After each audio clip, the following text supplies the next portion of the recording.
Erick Thohir itu sekarang posisinya sangat lemah sebagai Menteri BUMN. Seberdirinya Danantara, posisi Erick Thohir sekarang menjadi sangat kecil. Implementasinya Erick Thohir itu sekarang hanya menjadi tukang tanda tangan aja. Dan Prabowo kan sangat orang yang sangat paham sejarah begitu ya, dan ingat masa lalu begitu. Tapi paham sejarah, tapi kok sejarahnya mau diubah ya sini? Justru karena paham sejarah. Ada pejabat yang pengen jadi cawapres datang ke rumah Megawati. Iya. Tapi salah bawa kembang. Megawati itu doyan banget sama anggrek. Dia bawa kembang apa? Mawar. Loh, mau kantor PSI kali ya? PSI. Berhasilan Kementerian BUMN atau Dan Menteri keberhasilan BUMN. Oh, menteri. Dan Menteri Berhasil BUMN. menteri, salah anak buah. Setiap Oke. orang ada masanya, setiap masa ada orangnya.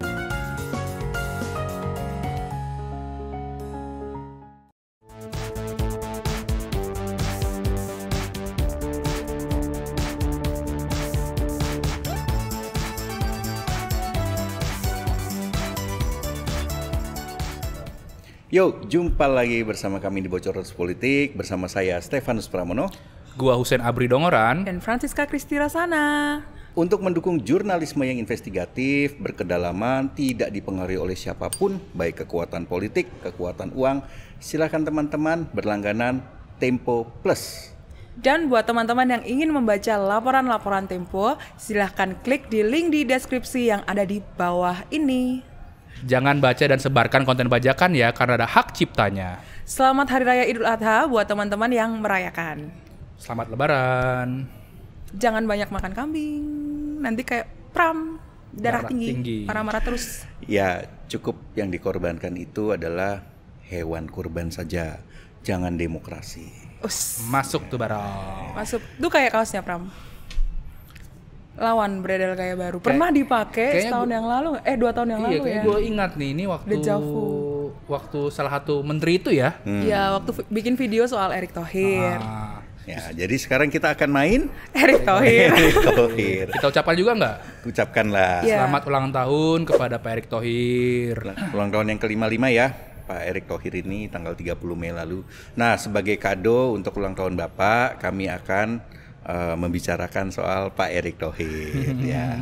Ya, kita sebenarnya juga sudah kirim undangan dan permintaan wawancara ya, melalui WhatsApp-nya, melalui Humas, bahkan gue juga ngirim ke rumah dinas yang ada di Jalan Denpasar, tapi belum ada respons dari Erick Thohir. Sebegitu rindunya dengan Erick Thohir ya. Rindu sekali, karena jarang terdengar belakangan ini Pram. Dulu kan Beda 2023 tuh meledak-ledak. HBD Erick Thohir kalau di hashtag banyak banget tuh. Ada yang dikasih. Gue tadi nge-searching juga di Twitter ya, dikasih kue ulang tahun sama pemain bola. Hashtagnya banyak, terus di resonansi sama medsos-medsos lainnya begitu. Tapi kali ini sepi dan sunyi. Nah, kita akan membahas kenapa menjadi sepi dan sunyi ya, jalan sunyi Erick Thohir ya kan. Gua hari Sabtu pagi tiba-tiba dikirimin WhatsApp Pram, sama mantan direksi BUMN begitu ya. Isinya adalah sangat luar biasa. Jadi meminta salah satu bank himbara, bank milik pemerintah untuk men-take down ucapan ulang tahun kepada Erick Thohir. Jadi misalkan nih lu Pram sebagai Korsek BUMN begitu ya, sudah mengeluarkan konten di media HBD Erick Thohir, tiba-tiba disuruh tarik gitu. Bahkan mengucapkan saja tidak boleh nih ya. Tidak boleh. Tidak boleh. Gue juga dapat cerita dari teman-teman di BUMN. Jadi di hari yang sama ketika Erick Thohir ulang tahun, di pagi menjelang siang itu ada WhatsApp yang dikirim dari tangan kanannya Erick Thohir ke forum Humas BUMN di berbagai grup WhatsApp. Gimana itu isinya? Yang isinya adalah permintaan supaya tidak meramaikan ulang tahun Erick Thohir dan men-take down ucapan ulang tahun yang sudah tayang di media-media sosial. Bahkan direktur-direktur utama juga dijapri sama orang yang sama untuk meminta ucapan ulang tahun itu di-take down. Oh, berarti kita ucapin lagi selamat ulang tahun Pak Erick Thohir. Disuruh take down nggak ya nanti? Oke, kita sekarang melihat ya, Erick Thohir ini kan Menteri BUMN ya. Kita tahu bahwa Menteri BUMN itu adalah menteri yang menguasai, mengepalai begitu banyak BUMN, bahkan sampai anak perusahaannya. Ya. Nah, apakah ucapan ulang tahun itu juga terkait dengan posisinya Erick Thohir saat ini. Ya, betul sekali. Cica banyak senyum ya.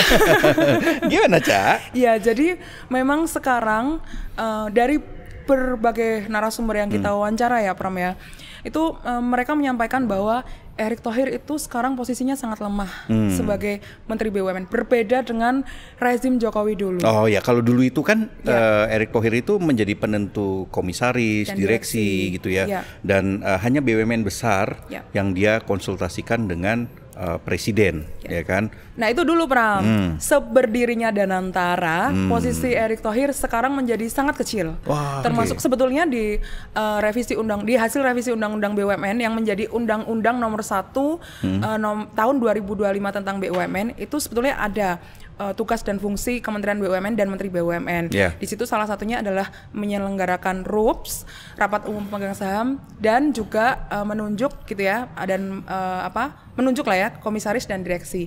Tapi de factonya implementasinya Erick Thohir itu sekarang hanya menjadi tukang tanda tangan aja untuk pemilihan komisaris dan direksi. Jadi sama sekali tidak punya kuasa.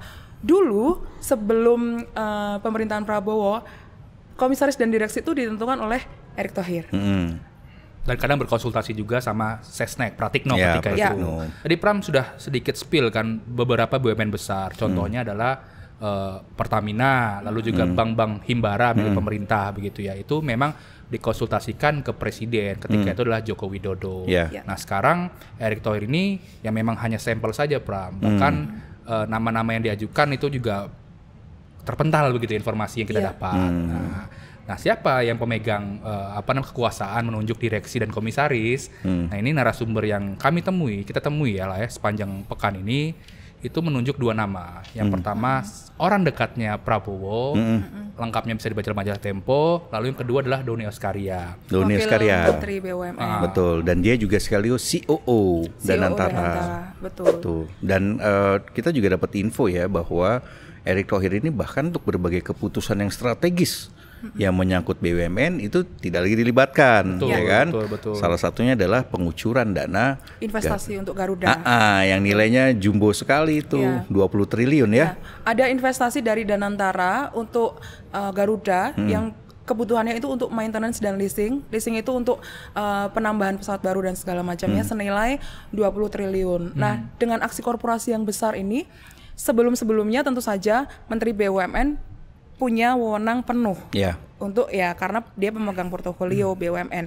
Tapi sekarang bahkan dalam perencanaan investasinya pun Menteri BUMN sendiri tidak dilibatkan dalam pembahasan, sampai Komisi 6 DPR yang menjadi mitranya Kementerian BUMN itu bertanya-tanya, dalam aksi korporasi sebesar ini yang melibatkan dana puluhan triliun, kenapa Menteri BUMN tidak dilibatkan?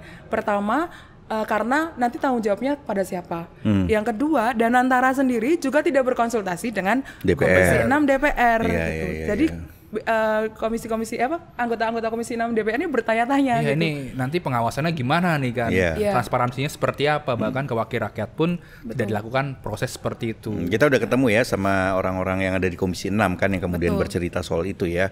Dan kalau kita melihat Komisi 6 sendiri juga sekarang sebenarnya juga tidak terlalu dekat amat dengan Erick Thohir kan. Iya benar. Jadi kemarin narasumber kita di Komisi 6 cerita ya, bahkan biasanya di satu masa persidangan itu bisa memanggil Erick Thohir 2 kali, Nah, 2 kali sampai 3 kali. 2-3 kali ya. Sekarang hanya sekali saja. Hanya sekali. Dan bahkan kalau misalkan mau mengundang yang lainnya itu ditanya-tanya ini mau ngapain sih sebetulnya. Lalu tingkat kapoksi, ketua kelompok fraksi di Komisi 6 juga sebelum rapat itu dikonsolidasikan dulu. Oleh siapa? Ada salah satu pimpinan di Komisi 6 juga. Nah, ditanya jangan terlalu keras ya karena nanti timbul kegaduhan dan lain-lain. Dan ada mitigasi untuk tidak mengundang langsung Menteri BUMN dalam rapat-rapat kerja DPR. Jadi misalnya rapat kerja DPR ini ingin membahas soal BUMN. Yang diundang adalah langsung ke BUMN ya. Bahkan disibukkan dengan BUMN yang sebelum-sebelumnya sudah diundang. Contohnya Istaka Karya itu sudah beberapa kali diundang gitu.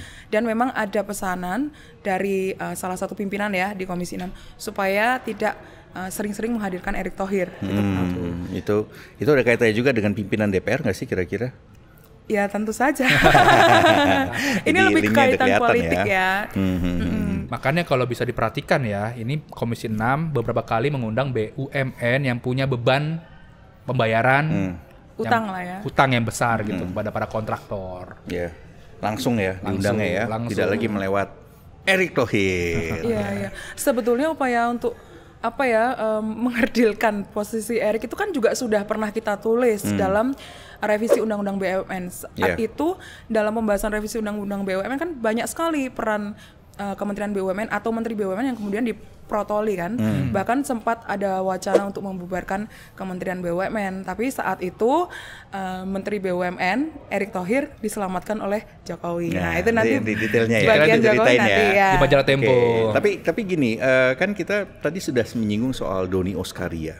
Ya. Nah, kita mungkin perlu menjelaskan juga nih ke pemirsa ya, Doni Oskaria ini siapa? Oke, posisinya dia sebagai COO Danantara dan juga Wamen BUMN. Ya. Dan Doni ini sebenarnya juga dulu sangat dekat dengan Erick Thohir kan? Iya, betul. wakil Dia yang- menterinya Erick Thohir juga. Betul. Nah, Erick Thohir lah yang membawa Doni ke BUMN. Ya, karena perwakilan dari CT Group. Ketika CT Group masuk dalam penanaman saham di Garuda, penambahan saham di Garuda. Ya, saat itu. dan tadi Cica juga sudah ketemu dengan Doni Oskaria ya bersama tim wawancara ya. Lebih pada aksi korporasinya Danantara dan bagaimana perbaikan-perbaikan BUMN di bawah Danantara sih. Nanti lengkapnya wawancara Danantara dengan Doni Oskaria akan terbit di majalah Tempo di Des Wawancara. Oke. Ya tapi kita spill sedikit lah bahwa Doni Oskaria ini memang punya kedekatan dengan orang-orang dekatnya Prabowo. Pram, Doni Oskaria juga merupakan kerabat Raffi Ahmad. Betul. Raffi Ahmad kan utusan khusus presiden ya. Ya. Ya, meski sebenarnya gue konfirmasi juga tadi ya ke Lu tanya? Ya, gue tanya ke Doni Oskaria dan ya dia mengakui bahwa memang mungkin ada blessing politik, tapi blessing politik atau kedekatan itu tidak dia manfaatkan untuk hal-hal yang sifatnya titipan segala macam ya, dan dia juga merasa masuk ke Kementerian BUMN itu karena jejak profesionalnya, karena dia berasal dari kalangan profesional. Ya, Erick Thohir di Kementerian BUMN posisinya sudah mengecil ya, kewenangannya paling tidak gitu. Dan kita kan juga tahu bahwa sekarang orang-orang Erick Thohir pun juga dipretelin perlahan-lahan satu demi satu, ya kan? Yang pertama adalah Arya Sinulinga. Arya Sinulinga. Dia dicopot dari komisaris Telkom kan. Betul. Beberapa waktu lalu. Nah, ini ada salah satu komisaris juga yang cerita gitu kan bahwa Arya sudah mengetahui bahwa dirinya itu mau dicopot. Dan sebetulnya kaget juga dia kok bisa dicopot. Nggak bisa gitu copot. Kan gue temannya menteri, staf ahli menteri. Staf khusus Pram dan di PSSI juga deket Ya, betul. banget gitu Betul, kan. betul. Nah, ada cerita juga nih Pram. Jadi BUMN itu mengirimkan surat tanggal 22 Mei kepada 122 Korsek BUMN untuk mengadakan rapat tanggal 2 Juni di Bandung. Ya. Nah, Hari Senin lalu dong hari ya. Senin lalu. Nah, narasumber yang kita temuin ya dari Korsek-Korsek itu cerita bahwa Arya Sinulinga juga hadir di sana. Oke. Jadi di situ rapat membahas soal strategi komunikasi lah ya. Agenda setting. Agenda setting lah ya untuk BUMN ini bisa diterima ataupun di program-programnya diterima masyarakat begitu ya. Nah, narasumber yang kita temuin cerita bahwa Arya terlihat lemah atau lesu gitu kan. Bahwa sudah menyerahkan lah bahwa agenda setting ini sudah berpindah nanti ke Danantara. Ada dia mengundurkan diri dari agenda setting itu. Nah, dan setelah itu ditutup dengan foto-foto begitu ya. Tadi juga gue teleponan sama Korsek kan, tapi rata-rata orang-orang Korsek ini nggak ada berani on record begitu ya. Dia bilang bahwa memang agenda settingnya berubah nanti menjadi humanis. Dan ini pertemuan rutin. Ya, sebulan sekali. Nah, dan yang serunya tanggal 2 Juni itu rapat di Bandung, tanggal 2 Juni di Jakarta mengeluarkan surat tanda tangani oleh Doni Oskaria bahwa agenda setting itu sepenuhnya berada di bawah Danantara. Begitu. Dan kita sudah wawancara juga kan soal agenda setting itu di bawah Danantara. Ya, dan artinya memang Danantara ini mengambil alih banyak hal ya. Betul. Mulai dari posisi komisaris dan direksi ditentukan oleh mereka, RUPS juga ya, dan terus kemudian termasuk strategi komunikasi yang selama ini dijalankan oleh Kementerian BUMN kemudian berpindah ke Danantara. Termasuk itu Pram, dulu kan sempat rame tuh soal Power Rangers ya, Ranger BUMN. Ranger-rangernya udah pindah. Ranger BUMN juga sekarang ini masih wait and see gitu ya, Pak. Wait and see kemana. Tapi kalau udah ada surat Danantara itu ya nanti akan mengikuti konsepnya Danantara gitu ya, Pram. Dan soal komunikasi ini juga tadi menyambung yang di awal soal ulang tahun ya. Gue hari Rabu kemarin ketemu narasumber juga, dia bilang itu yang mengeluarkan mengeluarkan selamat ulang tahun ke Erik artinya nggak tahu peta sekarang, peta politik. Padahal Erik ini memang sudah nggak terlalu kuat seperti dahulu begitu. Gue nanya kan, lu ngeluarin nggak? Enggak lah, ngapain lu gitu. Karena dia tahu politiknya. Nggak tahu politiknya, dia bilang gitu. Jangan-jangan dia takut. Mungkin. Tapi kalau kita lihat ya, sebenarnya agenda setting ketika Erick Thohir dulu masih sangat berkuasa di Kementerian BUMN atau ketika pemerintahan Jokowi, dulu sebenarnya agenda setting ini adalah agenda yang di-create untuk mengabarkan berita-berita keberhasilan Kementerian BUMN. Sebenarnya di setiap kementerian ada. Keberhasilan Kementerian BUMN atau dan keberhasilan Menteri BUMN. Menteri. Berhasil menteri, salah anak buah. Karena beberapa narasumber kita wawancara juga, dan dia ada di dalam SKB itu, sekretariat bersama namanya, yang kemudian menjalankan agenda setting itu, menceritakan bahwa dalam agenda setting itu ada keywordnya. Misalnya keywordnya yang wajib ada dalam pemberitaan itu adalah Erick Thohir. Misalnya salah satunya Erick Thohir. SEO-nya lah ya. Iya, SEO-nya. Hashtag Erick Thohir. Erick Thohir bersama BUMN. BUMN bersama Erick Thohir gitu. Bangkit bersama ET.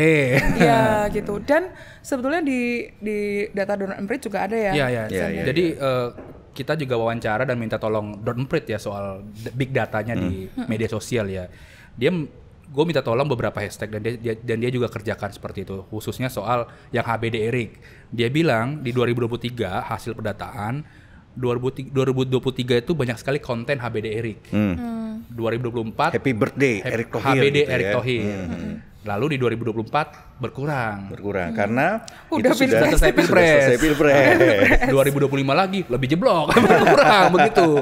Jumlahnya dikit banget ya. Dikit banget 2000-an lah, kalau nanti detailnya bisa dibaca lah Tempo ya. Gue tanya kenapa, dia bilang di 2023 itu bertepatan dengan Erick Thohir ingin maju sebagai cawapres. Waktu itu kan sangat kencang sekali Erick Thohir kesana kemari untuk jadi cawapresnya Prabowo ketika itu kan. Ya gue juga inget tuh dulu. Kita pernah nulis juga kan soal itu. Iya kan? pernah nulis, dan waktu itu kan gue juga berapa kali ngambil uang kan di Himbara ya, karena gaji dari kantor masuknya ke Bank Himbara itulah.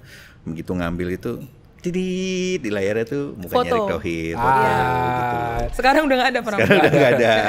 Nah termasuk kita tanya juga soal itu kan ke teman di Komisi 6 kan, wawancara dia. Iya dulu saya pernah mengkritik itu tuh soal senyuman Erick Thohir di setiap bank ATM Himbara. Dia bilang, setelah saya kritik saya disentil sama kakak saya sendiri. Dia bilang gitu. Siapa itu kakaknya? Ada orang-orang sana lah. Kita kenapa ya malam ini tappingnya banyak tawa ya? Mengingat peristiwa 2 tahun yang lalu. Betul. Setiap orang ada masanya, setiap masa ada orangnya. Betul, dan waktu itu kan kita mention soal ranger-rangernya Erick Thohir ya. Tadi kan lu udah sempet mention tuh, nah ranger-ranger ini yang kemudian mereka menggaungkan tagar-tagar yang digunakan itu dalam agenda setting itu di media sosial. Yang libur-libur juga bekerja dia. Kalau ada event BUMN suruh datang bikin konten medsos juga ranger itu kan. Terus habis itu dilaporin ke bosnya ya kan. Paten Bapak.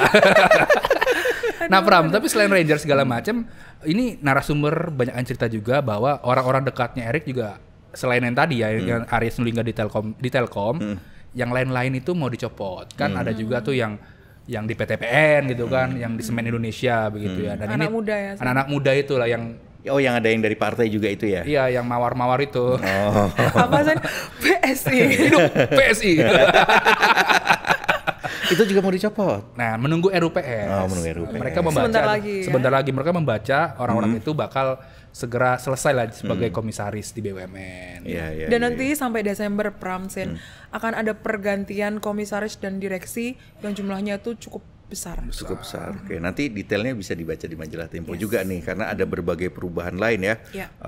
Berbeda dengan dahulu, ya kan? Gitu loh. Tapi ada lagi Pram yang bilang, kan itu yang terlihat ya. Kalau komisaris kan posisi terlihat dan nempel jabatannya di sekeliling Erick. Tapi dia bilang, lu harus perhatiin posisi di direksi BUMN besar. Dan itu orang-orang yang berafiliasi dengan Erick itu pun akan dicopot. Iya. Beberapa lah di BUMN besar. Ya mungkin sudah waktunya juga untuk dicopot ya. Sudah 5 tahun ya mereka. Sudah cukup ya. Sudah cukup ya. Ganti peta politik. digeser-geser, Bapak, ini saatnya saya nih. Dulu kebanyakan sih. Ya, tapi sekarang kalau kita melihat Erick Thohir ini kan menjadi bagian dari kabinetnya Prabowo. Dan Prabowo sendiri yang kemudian melalui Danantara akhirnya mengerdilkan peran Erick Thohir. Betul. Ya kan? Gue udah cerita. Gimana itu? Jadi masih ingat nggak yang tanggal 28 April itu ada Danantara Town Hall. Itu yang meeting. mengumpulkan Meeting, direksi-direksi dan komisaris Betul, BUMN. betul. Yang di situ wartawan disuruh keluar ya kan? Karena saya mau memarahi. Gitu ya. Nah, mereka membaca juga, Pram. Ini baca dari awal dulu ya, gue jelasin. Kan biasanya kalau dulu ada acara-acara berkaitan dengan BUMN, Menteri BUMN diberikan kesempatan berbicara entah itu sebelum presiden atau sesudah presiden begitu kan. Tapi kemarin tidak diberikan, bahkan panggung itu dikasih ke Rosan. Karena Danantara. Karena Danantara, begitu. Ya, Erik ngurusin cuman Danantara. di samping aja duduk. Ini versi yang hadir di sana begitu ya. Lalu yang kedua, Prabowo ini sangat keras ya terhadap aksi korporasi Garuda dan Pertamina. Iya. Kenapa? Kan Garuda ini kan punya sejarah panjang ya, penerbangan di Indonesia yang ada setelah kita merdeka gitu ya, Pram ya. Dan Prabowo kan sangat orang yang sangat paham sejarah begitu ya, dan ingat masa lalu begitu. Tapi paham sejarah, tapi kok sejarahnya mau diubah ya sebenarnya?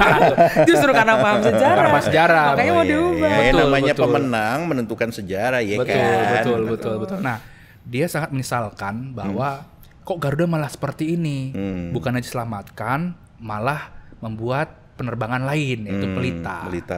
Dan ini juga ditanya sama siapa namanya Doni Oskaria juga soal pembentukan Pelita ini. Ya, ada kekecewaan lah ya dari Prabowo ketika ada rencana menggantikan Garuda atau menutup Garuda dan menggantikannya dengan Pelita gitu. Waktu itu ada juga mantan petinggi Garuda yang cerita bahwa bahkan sampai Prabowo itu menawarkan anggaran di Kementerian Pertahanan ketika Prabowo menjadi Menteri Pertahanan dulu untuk diserahkan kepada beberapa triliun gitu, diserahkan kepada Garuda agar Garuda ini bertahan dari posisinya saat itu sebelum restrukturisasi Garuda. Ya, sementara Erick Thohir menginginkan swastanisasi Garuda, Privatisasi, ya. kan, privatisasi Garuda itu sendiri. Dan menggantikannya juga dengan Pelita kan. Waktu itu Dan ada rencana ya itu. ini sebenarnya salah satu itu teguran keras lah ya berarti ya. Betul. Dari Prabowo, walaupun dia tidak mention nama kan di situ. Tidak mention nama. Tapi ada Erick Thohir di Ya, situ. tapi gitu kan. evaluasinya yang dituju oleh Prabowo itu adalah BUMN di eranya Erick Thohir sebelumnya gitu. Di aksi-aksi korporasi yang dilakukan sebelumnya. Yang itu kan juga sebenarnya sangat terkait dengan Jokowi dong. Betul. Ya. Ada apa ini hubungannya Prabowo dan Jokowi ini kalau begini? Di lain sesi, Bro. Di lain sesi. Kita cari laput-laput lainnya. Oke. Tapi intinya bahwa para direksi dan komisaris yang hadir di sana melihatlah terang benderang nih sinyal bahwa Erick semakin jauh dari Prabowo. Iya. Ya. Tapi sebetulnya Erick Thohir sendiri kan juga bukan orangnya Prabowo kan? Ya betul. Erick itu adalah orangnya Jokowi, Ya. ya kan? Dipertahankan juga oleh Jokowi ya waktu itu. Ya. Jokowi membantu lah waktu itu lewat ketika dia ketemu dengan seorang politikus Gerindra di rumahnya di Solo. Itu dia titip pesan supaya Prabowo jangan mengganti Erick Thohir. Ya, awalnya kan posisi BUMN itu akan dijabat oleh Rosan kan. Iya. Karena Rosan itu kenal lama lah ke Prabowo, bahkan membantu perusahaannya Prabowo, dan dia menjadi ketua tim pemenangannya Prabowo. Iya. Nah, ada cerita juga tuh. Ada cerita juga soal itu. Gimana tuh? Dulu kan Erick juga mau diajukan sebagai ketua tim pemenangan Prabowo. TKN ya. TKN. Oleh Jokowi itu. Oleh Jokowi, tapi sama orang-orang sekeliling Prabowo termasuk beberapa partai menolak. Ya udahlah gantian dong, ini kan Rosan. Nah, akhirnya dipilihlah Rosan di situ. Karena Rosan punya historis juga tadi dengan Prabowo. Iya.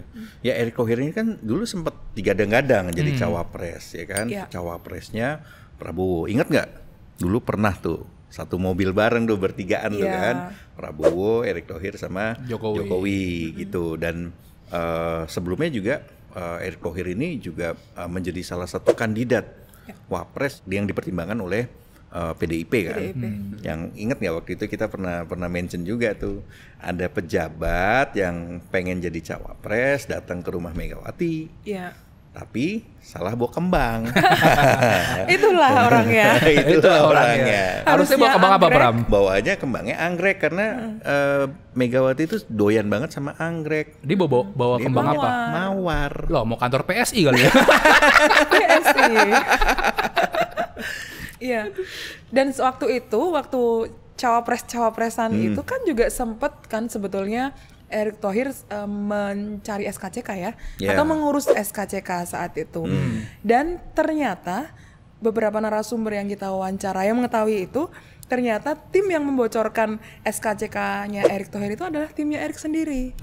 Gitu. Biar disangka sudah fix kali ya. Iya. Dan disitulah kemudian ada sedikit gejolak lah, bukan sedikit lagi, ada gejolak yang itu luar biasa itu. betul. Kemarahan Jokowi kan kalau nggak salah Ya, waktu dia di betul. Cina atau di mana ya? Di Cina, Iya, di Cina, Di Cina ya, betul ya? Betul. Itu marah betul karena yang memainkan di media sosial ini banyak narasumber Itu cerita setelah adalah putusan MK. setelah putusan Ya. MK kan. Yang membuka jalan buat Gibran Gibran. menjadi cawapresnya Prabowo. Betul. Tiba-tiba kan di media sosial juga banyak sekali tuh serangan serangan terhadap kepada Gibran gitu kan. Setelah ditelisik segala macam, orang-orang sekeliling Erick lah yang memainkan isu itu. Nah, itu dilaporkan oleh seorang pejabat kepada Jokowi. Marah betul di Cina itu kan. Nah, Dan timnya Erick sempat dipanggil oleh orangnya Jokowi untuk dimintai klarifikasi yang sebetulnya katanya membantah, tapi data menunjukkan itu.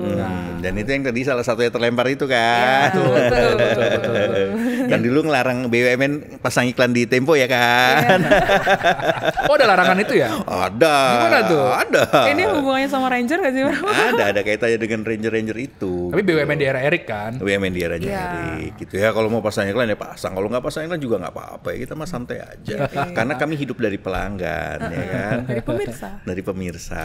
Tapi flashback dulu Pram. Jadi Erick Thohir itu masuk di periode keduanya Jokowi karena keberhasilan dia Betul. di ASEAN Games. ASEAN Asian Games. Games, terus kemudian jadi ketua TKN kan, tim TKN, kampanye nasional Jokowi. lalu diajukan Ma'ruf ke Amin. Ma'ruf Amin, lalu diajukan ke Megawati.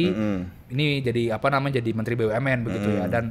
Dan selama itu juga hubungannya Erick dengan PDIP cukup bagus. Jadi kayak misalkan Erick Thohir itu membangun atau merenovasi Sarinah.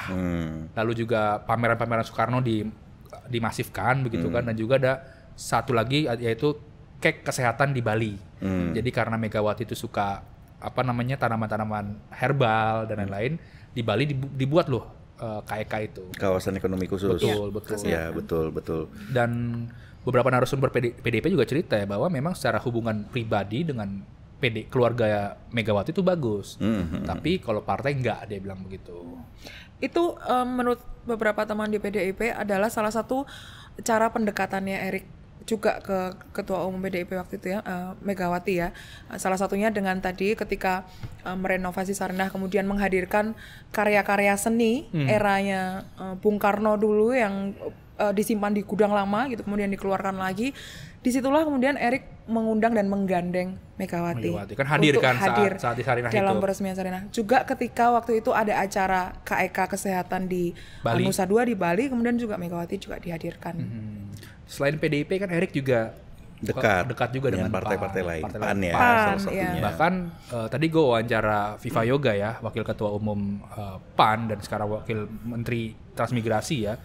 Dia bilang hubungannya Erick Thohir itu sangat baik dengan Zulkifli Hasan. Bahkan Boy Thohir juga sangat baik dengan Zulkifli Hasan begitu, Pram. Yeah. Gue tanya juga apakah kedekatan itu karena banyak membantu PAN dalam artian di pileg ataupun pilkada. Dia bilang saya nggak tahu, tapi memang dulu PAN itu mengajukan nama Erick Thohir sebagai salah satu cawapresnya gitu, Pram. Dan sampai sekarang dia menyebutkan bahwa hubungan Erick Thohir masih bagus sama PAN. Tapi kan sudah digeser sama Pak Haji Sen. Iya. Pak Haji siapa tuh? Haji yang kemarin kita bahas.